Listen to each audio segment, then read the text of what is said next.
आज हम ईरान और इज़राइल के बीच जो दशकों से तनाव चला आ रहा है उस पर बात कर रहे हैं। हमारे पास जो जानकारी है उससे कोशिश करेंगे कि इस जटिल रिश्ते की परतें खुलें।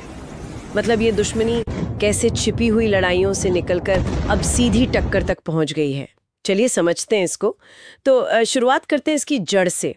ये सिर्फ ज़मीन या सियासत की लड़ाई नहीं है ना? ये विचारधारा की भी है। 1979 की जो ईरानी क्रांति हुई उसके बाद से ही ईरान का जो इस्लामी शासन है वो इज़राइल के अस्तित्व को ही नहीं मानता और वो फ़िलिस्तीनी गुटों जैसे हमास उनका खुलकर समर्थन भी करता है। वहीं दूसरी तरफ इज़राइल को लगता है कि ईरान उसके लिए एक बहुत बड़ा खतरा है, खासकर ईरान का परमाणु कार्यक्रम और उनके जो लगातार इज़राइल विरोधी बयान आते रहते हैं उसकी वजह से। बिल्कुल। और यहीं पर ये जो ईरान का परमाणु कार्यक्रम है ये एक बहुत बहुत अहम मुद्दा बन जाता है।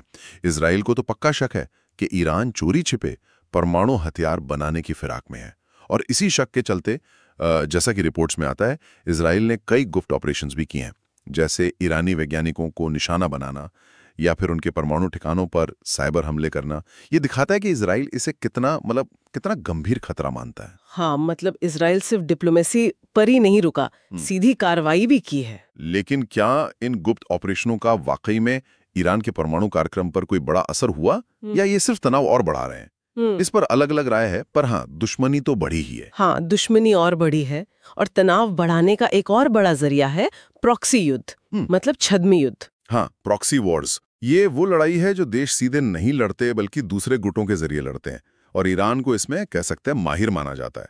वो लेबनान में हिजबुल्लाह को सपोर्ट करता है, गाजा में हमास को, सीरिया और इराक में शिया लड़ाकों को पैसा, हथियार, ट्रेनिंग सब देता है और ये गुट इजराइल के लिए लगातार सिरदर्द बने हुए हैं।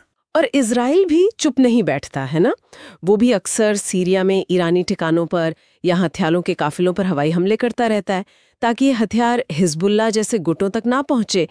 तो एक तरह से पर्दे के पीछे की लड़ाई तो सालों से चल ही रही थी, लेकिन फिर अक्टूबर 2023 में हमास ने जो हमला किया उसने हालात बिल्कुल बदल दिए और इस हमले में ईरान की भूमिका पर भी सवाल उठे।